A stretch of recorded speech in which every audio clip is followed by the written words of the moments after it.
This is another day on my YouTube channel. It's your girl here, Jaden. Thank you for tuning in. Today, I want us to again continue our conversation on mental health. The last video on shame, stigma, said a lot of things to so many of us out there.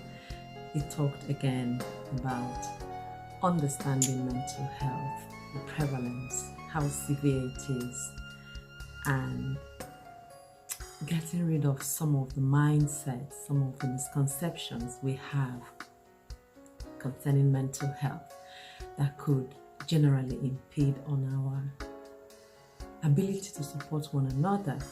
So today, guys, I want us to talk about anxiety disorder.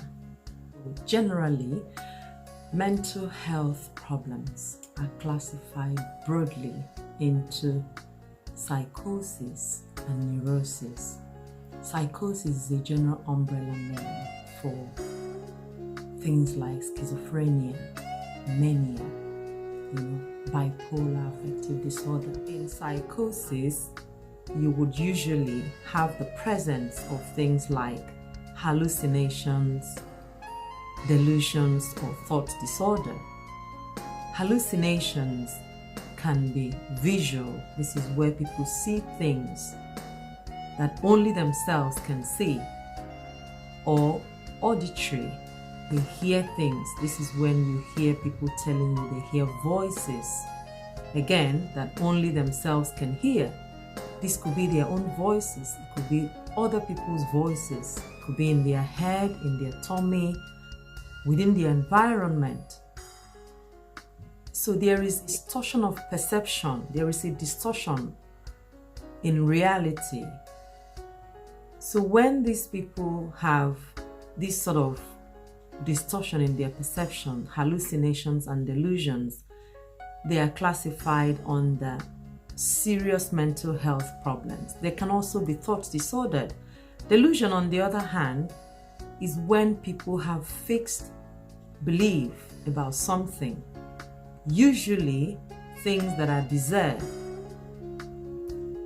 And this is regardless of what the evidence to the contrary says. A typical example is someone who will tell you that he is Jesus, or he is Muhammad, or he is a prime minister or a president, or born into a royal family, usually of a grandiose context, within a grandiose, they perceive themselves to be very important people in society. Again, that is their reality, But this is regardless of what the evidence says or what the fact is. That is their belief. Remember, we're talking about distortion in their perception. Whereas in neurosis, we have mental health disorders that are classified as less severe, more of personality, that's where you have your depression, that's where you have your personality disorders, that's where you have your mood and personality related issues like anxiety, which we're going to talk about today. So in neurosis, you don't have thought disorder, you don't have hallucinations, you don't have delusions. These people are well, they have the understanding, not well in terms of being well. It is still a serious mental health problem. These classes of mental health problem, for example, someone who is severely depressed, they can take their own lives, they can become suicidal. So it is also, regardless of the categorization, a very serious mental health condition that requires support and treatment and intervention. But I guess this is the main distinction, between the two classes of mental health. Most people with mood and affective disorders under the neurotic mental health disorders, they have the understanding of their condition. They can talk to you about their problems. They are in tune with reality. They know what is wrong with them. Whereas people who are on the psychosis side of things have no clarity. They have no understanding. They have no mental insight into their problems. So, but today we are going to just leave that as it is. In the future, when we talk about different classes of mental health problems like psychosis, we would go deeper into some of these things and how to help, or what we can do to support our friends and our families. But today we want to talk about anxiety. Anxiety disorder is a very common mental health problem, usually more common in women than men. It affects in total 5% of the population, the world population. We all worry.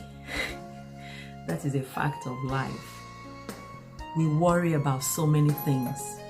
We worry about money, we worry about our health, we worry when we go to the doctor, to see the doctor. Some of us already have diagnoses in our heads, flying in our mind.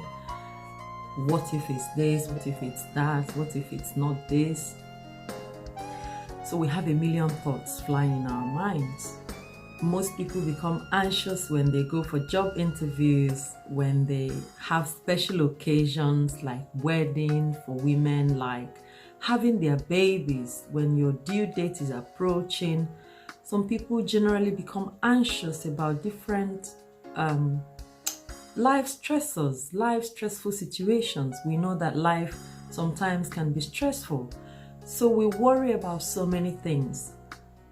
But at what point does worrying, everyday worrying about random stuff, meet the threshold to be classified clinically or medically as a mental health problem known as anxiety disorder? I think they are quite similar, but anxiety disorder goes beyond everyday worrying. It goes beyond your normal worry. I'll give you a typical example. For someone who has anxiety disorder, they would wake up anxious, and it doesn't matter what the situations are. They would be so anxious, they would worry about everything. They would worry when their phone goes off. The first thing that would fly through their minds would be, oh my God, who has died? I haven't spoken to my mom in a few days. I think this call is to tell me that she's in the hospital. Oh, my brothers, oh, my husband, oh, my child. They are usually in a hyper-vigilant mood. These people expect the worst of every situation. And this sort of worrying lasts for a period of 6 months before it's clinically diagnosed as anxiety disorder, as a mental health problem.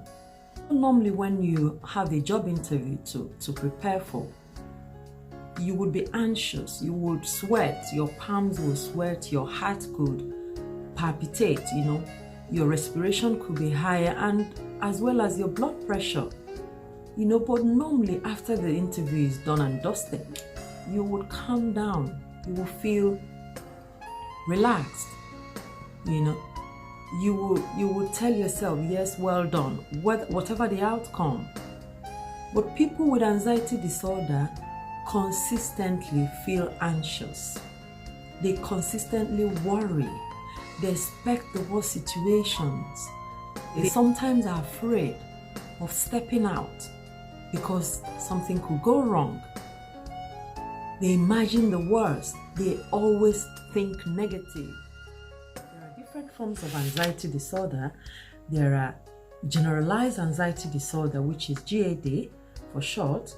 There are panic disorders, obsessive compulsive disorder, OCD, post-traumatic stress disorder, PTSD, social phobias and social anxiety disorder, as well as body dysmorphic disorders. We will get into some of these categorizations. Not to trivialize this sort of behavior, because now we know that it's actually a mental health problem and it hugely impacts on our everyday life. These people are afraid, they're so insecure, they're scared of leaving their homes in some cases, and this is where anxiety disorder becomes very similar to depression. People with anxiety disorder, depending on what the categorization of the anxiety disorder, for example, social phobia, these people will self-isolate. They wouldn't want to be seen anywhere in the public just because of how, what they think about how people will perceive them.